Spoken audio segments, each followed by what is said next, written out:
we'll be discussing about the function of the distal convoluted tubule, right?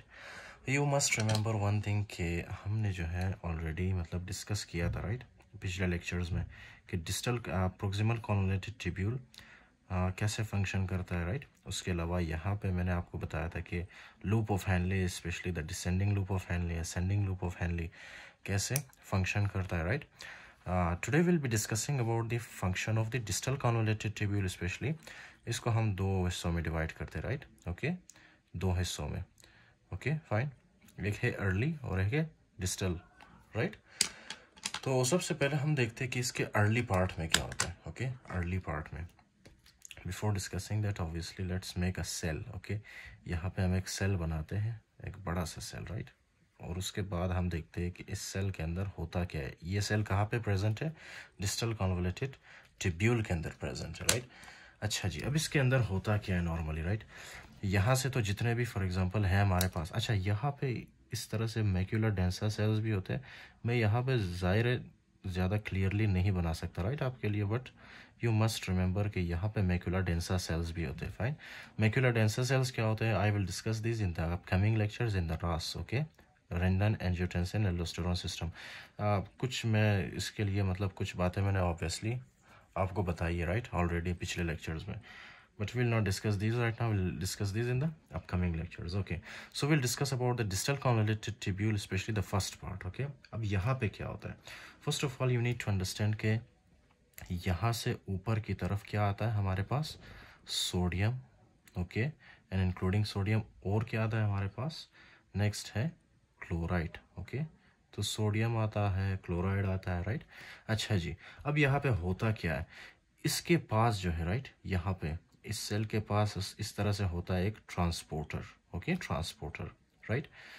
अच्छा जी, तो ये transporter obviously क्या करेगा? सोडियम और क्लोराइड को अंदर की तरफ भेज देगा, राइट?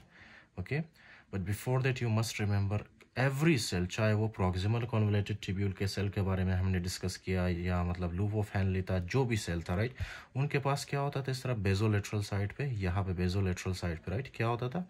एक पंप होता था जिसको हमने क्या नाम दिया था? Sodium potassium ATPase. Okay, sodium potassium ATPase. Do you remember ये सोडियम पोटासियम एटीपेस क्या कर रहा था? ये सोडियम पोटासियम एटीपेस 3 सोडियम को बाहर की तरफ भेज रहा था, राइट? 3 sodium, right?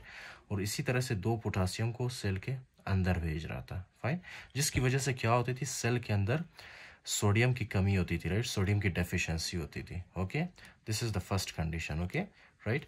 अच्छा, जब सेल के अंदर सोडियम की डेफिशिएंसी होगी, सेल के अंदर इलेक्ट्रोनेगेटिविटी ज़्यादा होगी, तो क्या होगा?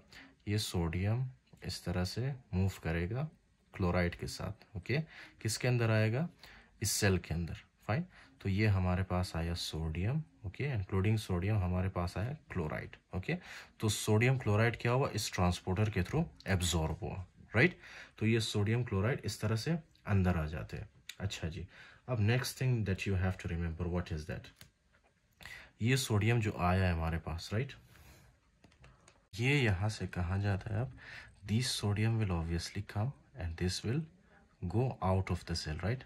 Through which mechanism? Through the sodium potassium ATPase, right? आपको समझ आई बात?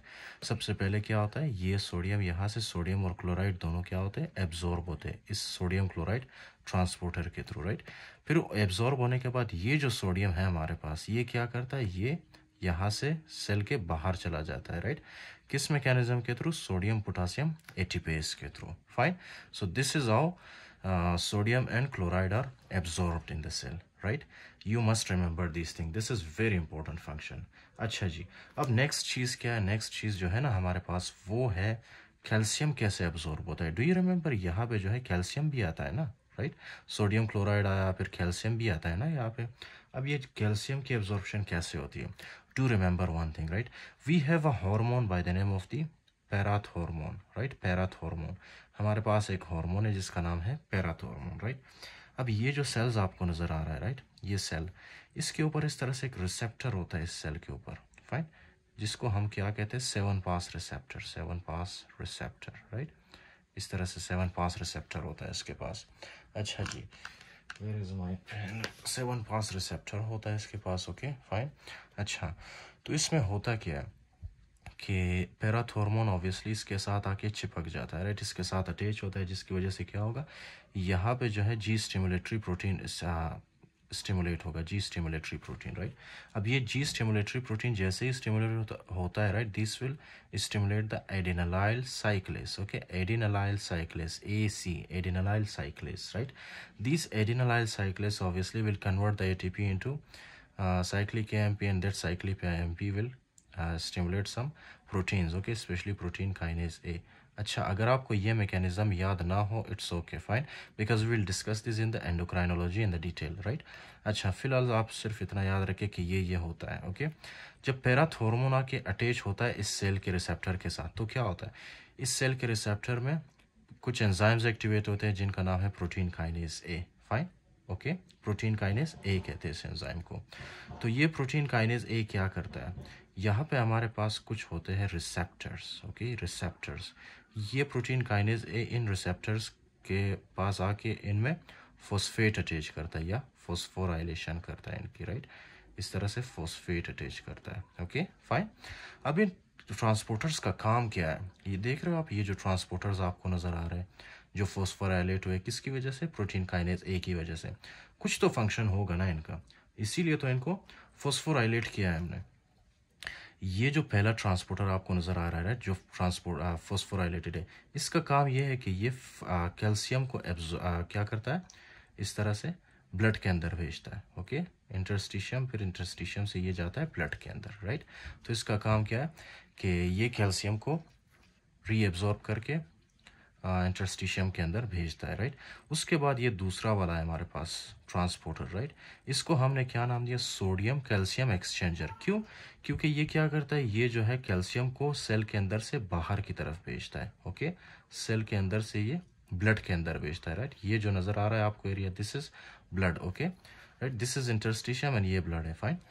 तो ये ट्रांसपोर्टर क्या करता है, कैल्शियम को बाहर की तरफ भेजता है, सेल के अंदर से बाहर की तरफ, और बदले में क्या सेल के अंदर लाता है, सोडियम, ओके, सोडियम लाता है, राइट, ओके। सोडियम क्यों आया सेल के अंदर, क्योंकि यार देखो ना, यहाँ से सोडियम सारा लीक हो रहा है, राइट, तो सेल को तो सोडियम चाहिए ना, सेल क्या करेगा, कहीं ना कहीं से ये सोडियम ले आएगा अपने अंदर, राइट। तो ये सोडियम कहाँ से आता है, इस एक्सचेंजर के थ्रू, जिसका नाम है सोडियम कैल्शियम एक्सचेंजर, फाइन। तो ये हमारे पास है एक्सचेंजर। अच्छा जी, अब आगे क्या होता है, जब ये प्रोटीन काइनेज क्या करता है, जब ये जो है इन दोनों चैनल्स को फॉस्फोराइलेट करता है, राइट, उसके बाद क्या होता है कि कैल्शियम सेल के अंदर से बाहर चला जाता है, बहुत ज़्यादा कैल्शियम सेल के अंदर से बाहर चला जाता है, जिसकी वजह से क्या होता है, सेल के अंदर कैल्शियम की डेफिशिएंसी होती है, राइट। सेल के अंदर क्या होता है, कैल्शियम की डेफिशिएंसी।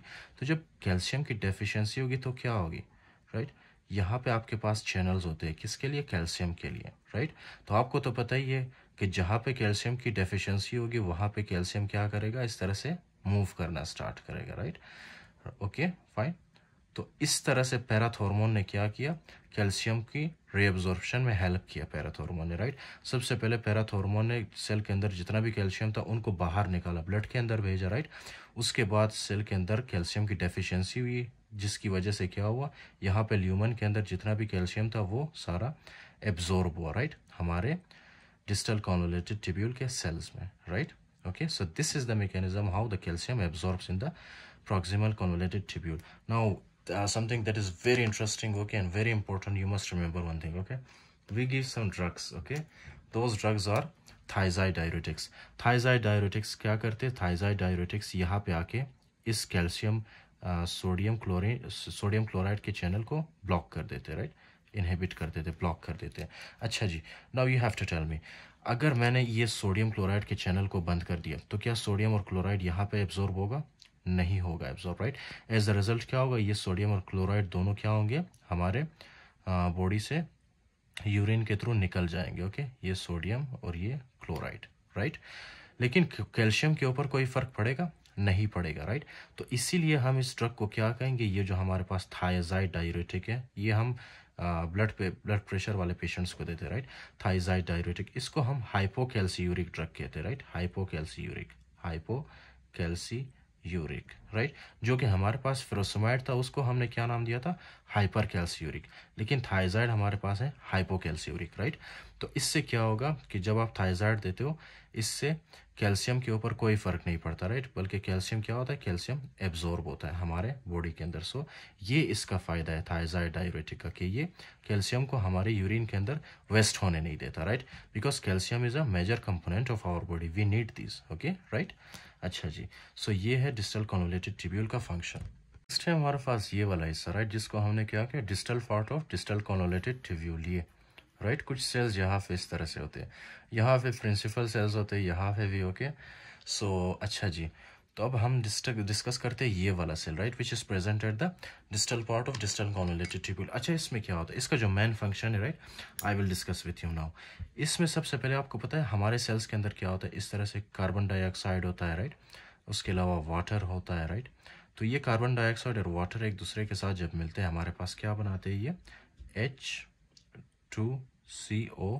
H2CO3 बनाते हैं, राइट, H2CO3। अच्छा जी, ये किस वजह से बना है, जब कार्बन डाइऑक्साइड और हाइड्रोजन एक दूसरे के साथ मिलते हैं तो हमारे पास बनता है H2CO3, राइट। अच्छा जी, उसके बाद क्या होता है कि यही H2CO3 जब ब्रेक होता है, राइट, ये जब ब्रेक होते हैं तो हमारे पास क्या बनता है, HCO3 यानी बाइकार्बोनेट, और दूसरा हमारे पास क्या बनता है, हाइड्रोजन आयन, राइट। अब ये जो हाइड्रोजन आयन है, इसके लिए यहाँ पे क्या होता है, इस तरह से एक बहुत ही पावरफुल ट्रांसपोर्टर होता है, राइट, चैनल। तो ये हाइड्रोजन आयन क्या होता है, यहाँ से बाहर की तरफ चला जाता है, right. Now do remember one thing, ये इस तरह से बाहर की तरफ आया, ओके। अच्छा जी, अब ये जो हाइड्रोजन आयन है ये क्या कर सकता है, ये इतना पावरफुल, ये इतना डेंजरस है, राइट, कि ये हमारे डिस्टल कॉन्वोलेटेड ट्यूब्यूल के सेल्स को डैमेज कर सकता है, राइट। तो इस वजह से हमने किसी ना किसी तरह इसको क्या करना है, अपने बॉडी से बाहर निकालना है, राइट। तो उसके लिए हमारे पास क्या होता है कि इसको हम किसी दूसरे कंपाउंड के साथ अटैच करते हैं। यहाँ पे हमारे पास डिस्टल कॉन्वोलेटेड ट्यूब्यूल में कुछ और कंपाउंड्स होते हैं, राइट, जो कि कहाँ से आते हैं, यहाँ से, ओके। फॉर एग्जाम्पल HPO4 होता है हमारे पास, राइट, HPO4। अब ये जो HPO4 है ये क्या करता है, ये इस तरह से आता रहता है, ओके, यहाँ से यहाँ पे जब ये पहुँचता है, राइट, ये HPO4 ये क्या करता है, इस हाइड्रोजन आयन के साथ बाइंड करता है, राइट, जिसकी वजह से ये HPO4 किस में कन्वर्ट होता है, H2PO4 में, राइट, H2PO4 में। तो इस तरह से ये हमारे बॉडी के अंदर से वेस्ट होता है, राइट। उसके अलावा एक और मैकेनिज्म है जिसके ज़रिए ये हाइड्रोजन आयन उसके साथ बाइंड होके हमारे बॉडी से वेस्ट होता है। वो क्या है, वो है हमारे पास एमोनिया, ओके। ये NH3 है हमारे पास। ये हाइड्रोजन आयन क्या करता है, इस NH3 के साथ अटैच होता है, जिसकी वजह से क्या बनता है, क्या बनता है, उसकी वजह से हमारे पास बनता है NH4, राइट।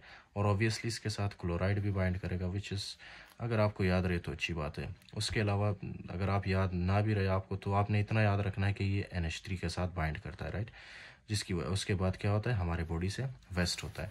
और इसी वजह से हमारे डिस्टल कॉन्वोलेटेड ट्यूब्यूल के सेल्स को नुकसान नहीं पहुंचता, राइट। अच्छा जी, एक तो ये हो गया, ओके। ये होता क्यों है हमारे बॉडी के अंदर, आपको पता है कभी कभी ब्लड के अंदर, ये हमारा ब्लड है, राइट, ब्लड के अंदर हाइड्रोजन आयंस की कॉन्सेंट्रेशन ज़्यादा होती है, राइट। हाइड्रोजन आयंस, ये हाइड्रोजन आयंस क्या होता है कि ये एसिडोसिस वाला एक माहौल क्रिएट करता है, राइट, एसिडोसिस वाला, ओके। तो ये हाइड्रोजन आयन क्या करता है, यहाँ पे डिस्टल कॉन्वोलेटेड ट्यूब्यूल के सेल पे आता है, और यहाँ पे एक एंजाइम होता है जिसको हमने नाम दिया कार्बोनिक एनहाइड्रेस। ये इस कार्बोनिक एनहाइड्रेस को क्या करता है, स्टिमुलेट करता है, राइट। जैसे ही कार्बोनिक एनहाइड्रेस स्टिमुलेट होता है ना, कार्बोनिक एनहाइड्रेस कहाँ पे एक्ट करता है, यहाँ पे, राइट। और कार्बोनिक एनहाइड्रेस ही वो फॉर एग्जांपल कल्प्रिट है, राइट, जो कि क्या करता है, कार्बन डाइऑक्साइड और वाटर को एक साथ मिलाता है और क्या बनाता है, H2CO3। और कार्बोनिक एनहाइड्रेस ही वो कल्प्रिट है जो कि क्या करता है, यहाँ पे भी एक्ट करता है। और क्या, यहाँ पे जब एक्ट करता है तो क्या क्या करता है, ये H2CO3 को कन्वर्ट करता है HCO3 एंड हाइड्रोजन आयन में, राइट। इसी वजह से क्या होगा कि ये जो हाइड्रोजन है, राइट, ये हाइड्रोजन क्या होगा, हमारे बॉडी के अंदर से निकल जाएगा, राइट, जिसकी वजह से क्या बनेगा, एक तरफ है हमारे पास बाइकार्बोनेट बनेगा। तो ये बाइकार्बोनेट क्या करेगा, हमारे ब्लड के अंदर आएगा, ये बाइकार्बोनेट HCO3 जब ये इस हाइड्रोजन आयन के साथ मिलता है ना, तो ये क्या करता है, हमारे ब्लड को न्यूट्रलाइज करता है, राइट। क्यों, क्योंकि ये दोनों जब एक दूसरे के साथ मिलते हैं तो क्या बनाते हैं, H2CO3, राइट। फिर यही H2CO3 क्या कन्वर्ट होते हैं किस चीज़ में, ये H2CO3 कन्वर्ट होते हैं हमारे पास कार्बन डाइऑक्साइड और वाटर में, राइट। ये कार्बन डाइऑक्साइड आपके रिस्पायरेशन के थ्रू आपके लंग्स से निकल जाता है और वाटर स्वेटिंग के ज़रिए या यूरिन के ज़रिए ये हमारे बॉडी से निकल जाता है, right. So this is how this distal part of distal convoluted tubule neutralizes the acidity in our body, right? This is very, very important. Let's discuss it. So early distal convoluted tubule reabsorbs sodium and chloride, right? ये देखें आप, ये early distal convoluted tubule का cell क्या कर रहा है, sodium और क्लोराइड को रीअब्जॉर्ब कर रहा है, राइट। अच्छा, impermeable to water makes urine fully dilute hypotonic, right. ये आपको मैंने बताया ही था ऑलरेडी, ये पिछले लेक्चर में मैंने इस तरह से एक लाइन ड्रॉ किया था, राइट, जिसको मैंने ये बताया था उसमें कि यहाँ पे वाटर बिल्कुल एब्जॉर्ब नहीं होता, राइट, बिल्कुल एब्जॉर्ब नहीं होता, जिसकी वजह से यूरिन क्या होगा, डाइल्यूटेड फॉर्म में, राइट। उसके अलावा यहाँ पे लिखा है कि पैराथ hormone increase calcium sodium exchange, right, जिसकी वजह से क्या होगा, कैल्शियम रीअब्जॉर्प्शन ज़्यादा होगी। Do you remember this? ये पैराथ हार्मोन ये क्या कर रहा है, प्रोटीन काइनेज ए बना रहा है। प्रोटीन काइनेज ए आगे जाके क्या करता है, यहाँ पे सोडियम कैल्शियम एक्सचेंजर होता है, राइट। तो ये सोडियम कैल्शियम एक्सचेंजर पे फॉस्फेट अटैच करता है, जिसकी वजह से इसकी एक्टिविटी बढ़ जाती है और ये कैल्शियम को इस तरह से सेल के बाहर भेज देता है, राइट। तो सेल के अंदर जो है कैल्शियम की कमी होती है, जिसकी वजह से ल्यूमन के अंदर जितना भी कैल्शियम होगा ये सारा यहाँ पे फुल होगा, राइट, सेल के अंदर आएगा, राइट, जिसकी वजह से क्या होगा, कैल्शियम की रीएब्जॉर्प्शन होगी, राइट। नेक्स्ट है 5 to 10% sodium is reabsorbed here. यहाँ पे कितना सोडियम रीअब्सॉर्ब होता है, like 5 to 10% only, right, okay. और इसमें क्या बताया है, बस इतना ही है, ये मैंने आपको बताया extra, you have to remember this, okay, this is very very important.